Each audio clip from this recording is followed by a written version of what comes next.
এজন সাংসদক দিন দুপৰতে ৰাষ্ট্ৰীয় পথত গুৰুলাগুৰুলকৈ পিটন। এখন ৰাজহুৱা সভাত অংশগ্ৰহণ কৰিবলৈ যাওঁতে সাংসদগৰাকীক ক্ৰিকেট বেটেৰে প্ৰহাৰ কৰিলে ৰাইজে। সাংসদগৰাকীক প্ৰথমে ক'লা পতাকা দেখুৱাই বিদ্ৰোহ প্ৰদৰ্শন কৰে আৰু তাৰ পাছত গুৰুলাগুৰুলকৈ প্ৰহাৰ কৰে। নগাঁও জিলাৰ ৰূপহীহাটত সংঘটিত হৈছে এই ভয়ংকৰ ঘটনা। ক্ৰিকেট বেটেৰে প্ৰহাৰ কৰিলে ধুবুৰীৰ সাংসদ তথা প্ৰাক্তন চামগুৰিৰ বিধায়ক ৰকিবুল হুছেইনক। সাংসদগৰাকীৰ লগত পুত্ৰ আৰু দেহৰক্ষীকো আক্ৰমণ কৰে ৰাইজে। কিন্তু সেই ৰাইজসকলে দিন দুপৰতে মুখত ক'লা কাপোৰ বান্ধি সাংসদগৰাকীক আক্ৰমণ কিয় কৰিব লগা হ'ল সেই কথাটোতে চিন্তিত হৈছে সচেতন ৰাইজ। আচলতে ৰূপহীহাটত সংঘটিত হৈছিল কিয় এই ভয়ানক ঘটনা? কিয় সাংসদগৰাকীক আক্ৰমণ কৰোঁতে ৰাইজে দিন দুপৰতে মুখত ক'লা কাপোৰ মাৰি আহিবলগীয়া হৈছিল? ইফালে সাংসদগৰাকীৰ দেহৰক্ষীয়ে শূন্যলৈ দুজাই গুলী ফুটাইহে প্ৰথমে প্ৰাণ ৰক্ষা কৰিবলৈ সক্ষম হয় ৰকিবুল হুছেইনৰ নিৰাপত্তা ৰক্ষী কেইগৰাকীয়ে। বৰ্তমান বহুকেইটা প্ৰশ্নৰ সন্মুখীন হৈছে সচেতন ৰাইজ। ৰূপহীহাটত হঠাৎ দিন দুপৰতে সংঘটিত হোৱা এই ঘটনাই অসমৰ সচেতন ৰাইজৰ মাজত বহু প্ৰশ্ন উত্থাপন কৰিছে। আনফালে এই আক্ৰমণৰ বাবে সাংসদ ৰকিবুল হুছেইনে অসমৰ মুখ্যমন্ত্ৰী ডক্টৰ হিমন্ত বিশ্ব শৰ্মাকেই দোষাৰোপ কৰিছে। বৰ্তমান সময়ত সাংসদৰ দৰে এগৰাকী উচ্চ জনপ্ৰতিনিধিয়ে যদি এইখন অসমত সুৰক্ষিত নহয় তেন্তে সাধাৰণ ৰাইজ কিমান সুৰক্ষিত হ'ব তাক লৈও শংকাত ভুগিছে সাধাৰণ ৰাইজ। আনহাতে কিছুসংখ্যক লোকে ইয়াক সাংসদগৰাকীৰেই অভিসন্ধি বুলি মত প্ৰকাশ কৰিছে বুলি জানিব পৰা গৈছে। প্ৰকৃতাৰ্থত এই আক্ৰমণৰ ঘটনা কোনে কি মুনাফাৰ বাবে সংঘটিত কৰিছিল সেয়া উচ্চ স্তৰৰ তদন্ততহে পোহৰলৈ আহিব। এইটো এটা নতুন ষড়যন্ত্ৰ। তেওঁৰ সহ্য হোৱা নাই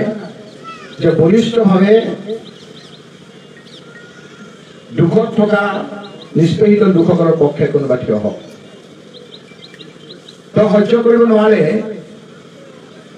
যে মিলাপ প্ৰীতিৰে মানুহখিনিক আগবঢ়াই লৈ যোৱাৰ ক্ষেত্ৰত মানুহক কৰা মৰম। মোক যে ধুবুৰী যে পৃথিৱীৰ ভিতৰত ৰেকৰ্ড সংখ্যক ভোটে যে মোক যে জিকালে,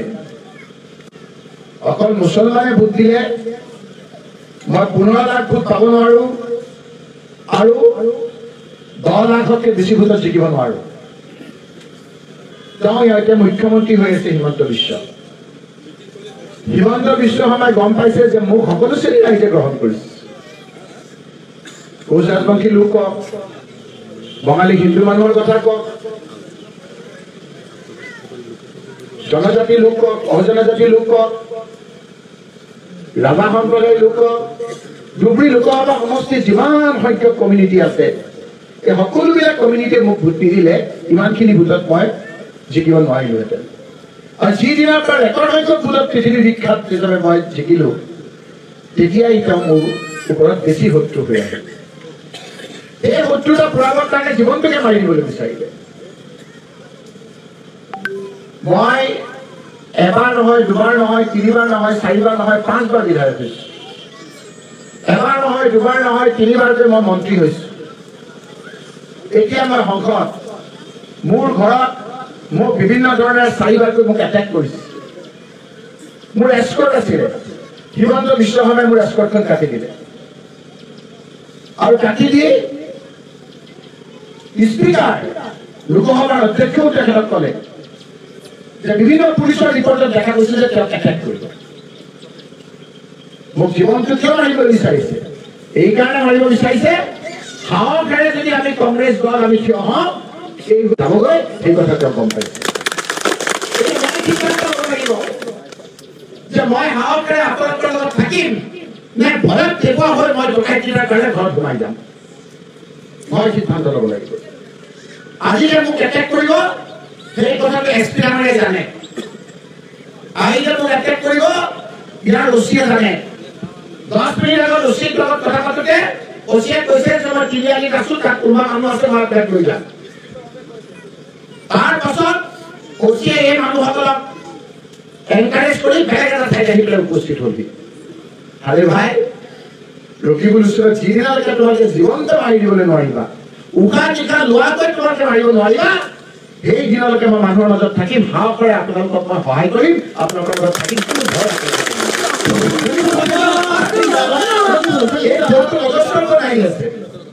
আজি মই এটা ষ্টেটাছ পাইছো আজি মোক এটেক কৰিছে বিভিন্নজনে এতিয়া ফোন কৰিছে মোক ভাবিছিল মই পাই পেপুৱা হৈ ৰখি যাম মোক ভাল পোৱা বহুত লোকে মোক আহি পেলাই একেবাৰে আগুৰি ধৰিছে কিন্তু মই এই বেদনা পোৱা নাই কাৰণ এই ধৰণৰ কথাৰ পাছতো অসংখ্য মহিলা সাহসেৰে ইয়াত আহি উপস্থিত হৈছে এইটো হ'ল তেওঁলোকৰ অধপতনৰ লক্ষণ এবাৰ গৌৰৱ গগৈ এবাৰ তৰুণ গগৈ এবাৰ ভূপেন বৰা এবাৰ কদ্দুৰ বৰলৈ বিভিন্ন প্ৰকাৰে আমাৰ আক্ৰমণ কৰে ৰাহুল গান্ধী ডাঙৰীয়া বিভিন্ন প্ৰকাৰে তেওঁক আক্ৰমণ কৰে মহাত্মা গান্ধীক বিভিন্ন ধৰণেৰে আক্ৰমণ কৰে জৱাহৰলাল নেহৰুক আক্ৰমণ কৰে ইন্দিৰা গান্ধী যিগৰাকী নেত্ৰীয়ে গোটেই ভাৰতবৰ্ষৰ কাৰণে নিজৰ জীৱন আহুতি দিছিল মোৰ জীৱন থাকালৈকে মই আপোনালোকৰ লগত থাকিম আৰু সদায় একতাৰে নাজৰি কথা পাতিম মোক কিয় বেয়া পায় এইকাৰণে বেয়া পায় যে যেতিয়া আপোনালোকৰ ভোট নালাগে বুলি হিমন্ত বিশ্ব শৰ্মাই কৈছিল মিয়াৰ ভোট নালাগে বুলি কৈছিল নাই কিয় কৈছিল ভাবিছিল যে সুপ্ৰিম কোৰ্টে 1951 চনৰ যিটো ভিত্তি বছৰ সেইটো ৰাখিব 1971 বছৰটো কাটি দিব যদি 1951 চন ভিত্তি বছৰ হ'লহেঁতেন তেতিয়াহ'লে এই মানুহখিনিৰ ভোট নাথাকিলেহেঁতেন আৰু সেইকাৰণে হিমন্ত বিশ্ব শৰ্মাই কৈছে যে মিয়াৰ ভোট নালাগে যেতিয়া ৰকিবুল হুছেইন জমিয়তুল উলামায়ে আমছু আমাৰ বিভিন্নজনৰ প্ৰচেষ্টা সুপ্ৰিম কোৰ্টৰ দ্বাৰা 1971 চন 25 মাৰ্চ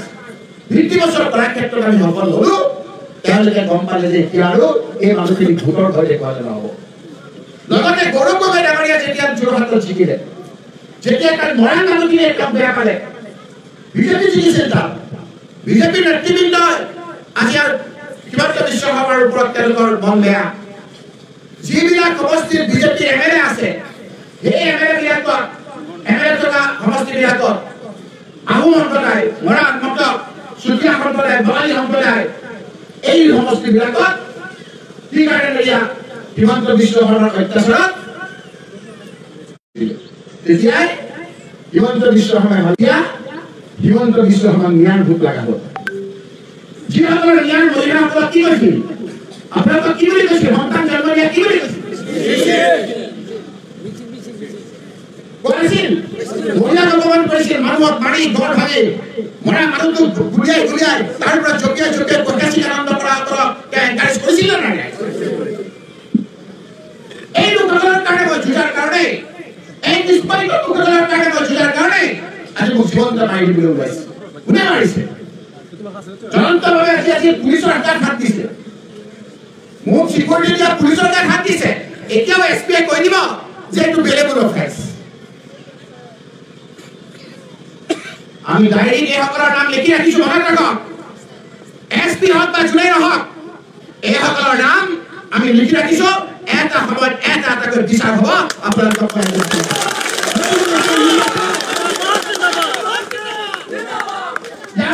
চবেই জানে যে এটা বেয়া কেছত পচি আপোনাৰ ফচাই ইয়াৰ পৰা ট্ৰেন্সফাৰ হৈছিল কেৱল ৰকিবুল হুছেইন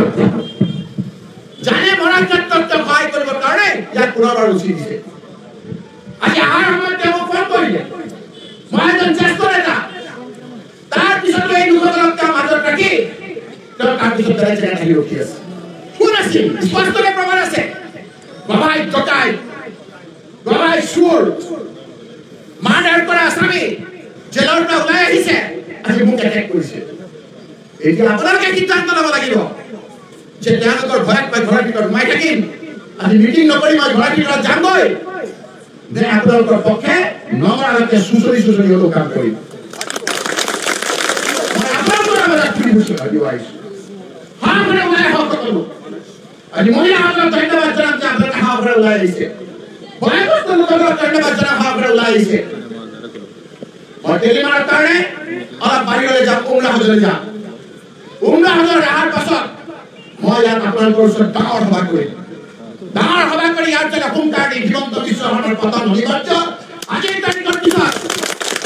কোনো ভণ্টিয়ে হিমন্ত বিশ্ব শৰ্মাক ৰাখিব নোৱাৰে বা আপোনালোকক কথা দিব হিমন্ত বিশ্ব শৰ্মাৰ কুকৰ্মৰ বিষয়ে এটা এটাকৈ ৰাইজৰ ওচৰত দাখিল কৰিম যি ৰাখি কেৱল বহু ক্ষেত্ৰত এই কোচ আগুৱাই কিছু পিছুৱাই আছে তৰুণক আক্ৰমণ কৰা যি তৰুণে হাতত ধৰি তোমাক আজি বিধায়ক বনাইছিল যি কংগ্ৰেছে তোমাক মন্ত্ৰী বনাইছিল যি তৰুণে তোমাৰ অপকৰ্মবিলাক নেওচি সোনিয়া গান্ধী পৰ্যন্ত কথা নুশুনি তোমাক মন্ত্ৰী ৰাখিছিল এদিন আমি সকলো জানিছিলো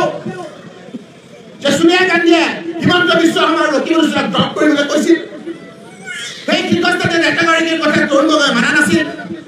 তৰুণে কৈছিল যে অসমত মুখ চলাবলৈ দিয়ক সোনিয়া গান্ধী ডাঙৰীয়াই ক'ব পৰা মানুহ অসমৰ এজনে আছিল সেই সময়ত হিমন্ত বিশ্ব শৰ্মাক মন্ত্ৰী হিচাপে ৰখাৰ ক্ষেত্ৰত তৰুণে ডাঙৰীয়াই যি পদক্ষেপ লৈছিল সেই কথা আজি এই হাই পাঠশালা লোকসকলে পাহৰি গৈছে সেইদিনাই যদি মুখ্যমন্ত্ৰীৰ পৰা আঁতৰাই দিলেহেঁতেন আজি তেওঁ মুখ্যমন্ত্ৰী হ'ব নোৱাৰিলেহেঁতেন সেইকাৰণে ৰাইজ আজি আপোনালোকক আমি ইয়াৰ পিছত বাৰু মিটিং কৰি আমি সিদ্ধান্ত ল'ম পৰৱৰ্তী পদক্ষেপ এই লোকসকল যিসকলে ভূকলীয়া হিমন্ত বিশ্ব শৰ্মাই খেলি আছে এইবিলাকলৈ চিন্তা নকৰিব অহা বিধানসভা নিৰ্বাচনত এই নতুন ভাঙৰি সমষ্টিত অসমৰ ভিতৰত একমাত্ৰ ভোটত কংগ্ৰেছ প্ৰাৰ্থী দিব উজনি অসমত নামনি অসমত বৰাক ভেলীত পাহাৰত সকলো ক্ষেত্ৰত হিমন্ত বিশ্ব শৰ্মাৰ সময়বিলাক পৰীক্ষা কৰি আছে আজি প্ৰধান শইকীয়াই কৈছে মানুহে সময়লৈ অপেক্ষা কৰি আছে সেইকাৰণে তেওঁ গৌৰৱ গগৈৰ বিৰুদ্ধে বিভিন্ন ধৰণৰ ষড়যন্ত্ৰত লিপ্ত হৈছে বিভিন্ন ক্ষেত্ৰত আৰু ভূপেন বৰাৰ ভাইক ককায়েক তেওঁলোকৰ পত্নীৰ ওপৰত বিভিন্ন ধৰণৰ ট্ৰেন্সফাৰ কৰি ভয় দেখুৱাবলৈ আহিছে মই আজি দিবলৈ নকৰোঁ ইয়াৰ পিছত মই সকলোৰে লগত ভালকৈ বহিম একো চিন্তা নকৰিব ৰাইজ একো চিন্তা নকৰিব এই গহাই চুৰ ডকাই এইবিলাক যে মাষ্টৰ এৰি দিব নেকি আপোনালোকে আপোনালোকে কি ঘৰত কম্পমান হৈ যাব নেকি সোমাই যাওঁ যাই হওক আছে আমি ঘৰৰ পৰা ওলাই হওক আছে নে নাই আপোনালোকে এইটো ক'ব লাগিব যদি হওক আছে আমি হাজাৰ হাজাৰ মানুহ ওলাই দিম যি মানুহে আমাক বিভিন্ন ধৰণৰ অপমান কৰে যি ধৰণে আমাক বিভিন্ন ধৰণে আজি আমাক মানুহক অপমান কৰিছে হয় আজি মানুহক এটা আৱেগ হ'বই আজি হিমন্ত বিশ্ব শৰ্মাৰ কাৰণে আজি আমি জিকিম বিজেপি মানুহে যিমান বেয়া পাইছে হিমন্ত বিশ্ব শৰ্মাক তাতকৈ বেছি বেয়া পাইছে আজি ঝাৰখণ্ডত যিহেতু বিজেপি এনেকৈ নাহিলেহেঁতেন যদি হিমন্ত বিশ্ব শৰ্মাই উৎপাত কৰিলেহেঁতেন তাত শিবু শিৱৰাৰ পুত্ৰ হেমন্ত সোৰেন ডাঙৰীয়াক যিদৰে ব্যক্তিগতভাৱে আক্ৰমণ কৰি এজন দলিত লোকক অপমান কৰিলে তাৰ কাৰণে আজি এনেধৰণৰ এটা অৱস্থা হ'ল তুমি ৰকিবুল ইছলাম আজি যিটো কৰিছা হিমন্ত বিশ্ব শৰ্মাৰ এটা ঐতিহাসিক আনন্দ পাইছা এইটোৱে তোমাৰ কাম হ'ব মানুহে মৰম কৰে কিমান তুমি নাজানা কাৰণ আমি মানুহৰ মাজত আছো মানুহৰ ৪৫ লাখ মহিলাৰ পঞ্চায়তৰ ছেক্ৰেটাৰী চাৰ্টিফিকেটখন যেতিয়া হাইকোৰ্টত দাখল কৰি দিছিল যেতিয়া ৪৮ লাখ মহিলাৰ নাগৰিকত্ব লেখা নাজৰা ৰাখিছিল যেতিয়া আমি ভয় খাইছিলো ৪৮ লাখ মহিলা মানে তেওঁলোকৰ ল'ৰা ছোৱালীৰ সৈতে কিমান হ'ব আপোনালোকে চাওক তেতিয়া সুপ্ৰিম কোৰ্টলৈকে ৰকিবুল হুছেইন দৌৰি গৈছিল গোৱালপাৰাৰ বেলিকা মাৰাক বুলি এগৰাকী গাৰো সম্প্ৰদায়ৰ মহিলা বানঞ্জয় ৰাভা বুলি এজন ৰাভা সম্প্ৰদায়ৰ যুৱক ৰঞ্জিত দাস বুলি এজন বঙালী সম্প্ৰদায়ৰ যুৱক তেওঁলোকক লগত লৈ সুপ্ৰিম কোৰ্টত কেছ কৰি সুপ্ৰিম কোৰ্টৰ যোগেদি ৪৮ লাখ মহিলাৰ যিখন চাৰ্টিফিকেট পঞ্চায়তৰ চাৰ্টিফিকেট যি মহিলা নিজৰ বাপেকৰ ঘৰৰ পৰা গিৰিয়েকৰ ঘৰলৈ দিয়া হোৱাৰ সময়ত লিংক চাৰ্টিফিকেট হিচাপে পঞ্চায়তৰ ছেক্ৰেটাৰী চাৰ্টিফিকেট দিয়ে হাইকোৰ্টে যিখন নাকচ কৰি দিছিল আমি এই লোকসকলৰ দ্বাৰা কেছ কৰি আমি সুপ্ৰিম কোৰ্টৰ পৰা সেইখন বৈধতা আনি আজি নিশ্চিত বিপদৰ পৰা এই মহিলাসকলক আমি সহায় কৰিছিলোঁ এইটোতে হিমন্ত বিশ্ব শৰ্মা খুব সেইকাৰণে ৰাইজ আজি আমি আপোনালোকৰ ওচৰলৈ আহিছোঁ বহুত সাংবাদিক বন্ধুসকলে এতিয়া আহিছে ভাবিছে ৰকিবুল হুছেইন মৰি গ'ল নেকি সেইকাৰণে খবৰ ল'বলৈ বোলে আহিছে ৰকিবুল হুছেইনক ইমান সোনকালে মাৰিব নোৱাৰে আল্লাহৰো মোৰ আছে আল্লাহৰো হাতখন আছে ভগৱানৰো আছে আৰু সকলো জাতি সম্প্ৰদায়ৰ মৰম আছে আমাৰ হিমন্ত বিশ্ব শৰ্মা তোমাৰ ৰাজনৈতিক মৃত্যু তোমাৰ একেবাৰে ওচৰত আহি গৈছে কেইদিনৰ ভিতৰত তোমাৰ ৰাইজে নাকচ কৰিব যেনেকৈ যেনেকৈ এই অত্যাচাৰ কোনে কৰিছিল জানে আপোনালোকে নাজানে বহুতে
Go back!